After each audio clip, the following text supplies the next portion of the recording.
Today's video will teach the strategies needed to complete an ACT Science experimental passage.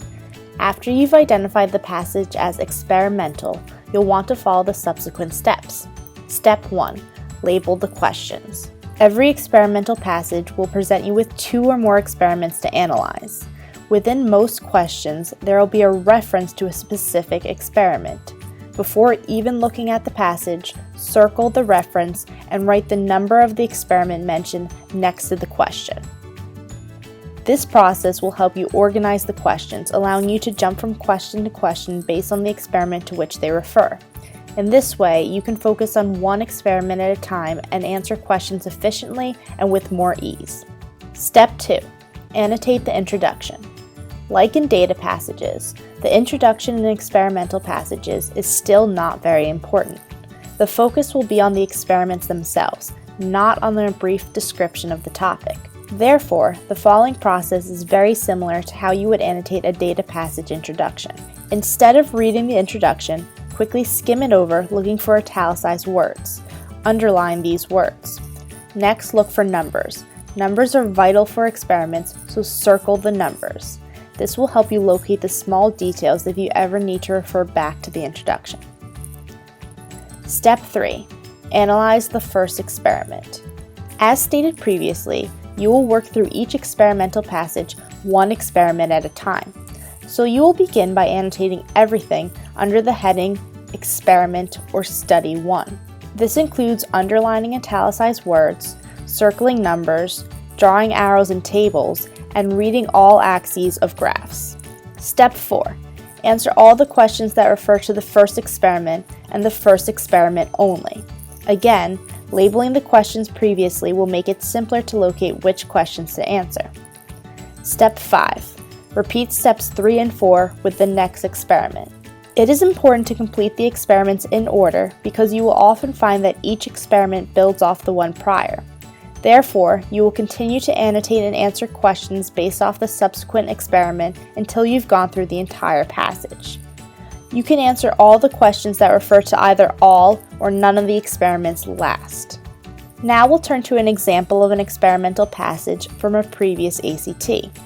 The headings of studies 1 through 4 let you know that this is an experimental passage, so consequently, we'll go right to the questions.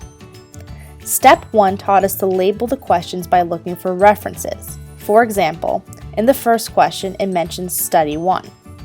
I'll circle this reference and write a large number 1 on the side of the question. I'll do the same for the rest of the questions. Then, after annotating the introduction, I will go directly to the first experiment. I'll skim through the description of the study, trying my best to understand the main idea, but not getting caught up in the harder science. While doing this, I'll circle any numbers and underline any italicized words. I'll then look at the graph, making sure to read all axes and paying special attention to any key given. Next, it is time to answer the questions. As you can see, there are 3 questions that refer to the first experiments: question 8, 11, and 12. Let's first look at question 8. According to Study 1, during which of the following time periods does the suburban site always have a higher temperature than the urban site on a summer day? Remember, the science section is still focused on matching. Therefore, while you are reading the questions, you should be searching for words you notice while previewing the graph, such as suburban, urban, and summer. You'll recognize urban and suburban in the key, and the word summer tells you which graph to focus on. From there, use your basic strategies. The question asks for when suburban is higher than urban, so look for when the dotted line is above the solid line. One of our strategies is to always draw lines across graphs, so make sure to draw lines straight down from where these 2 lines meet. Drawing the lines will help you avoid reading the graph incorrectly. At this point, the times you are looking for should be obvious. The correct answer is H, between 8 a.m. and 2 p.m. You would then answer questions 11 and 12 in the same manner, getting A and G respectively. Finally, you would proceed by repeating this process with the rest of the experiments until all the questions have been answered.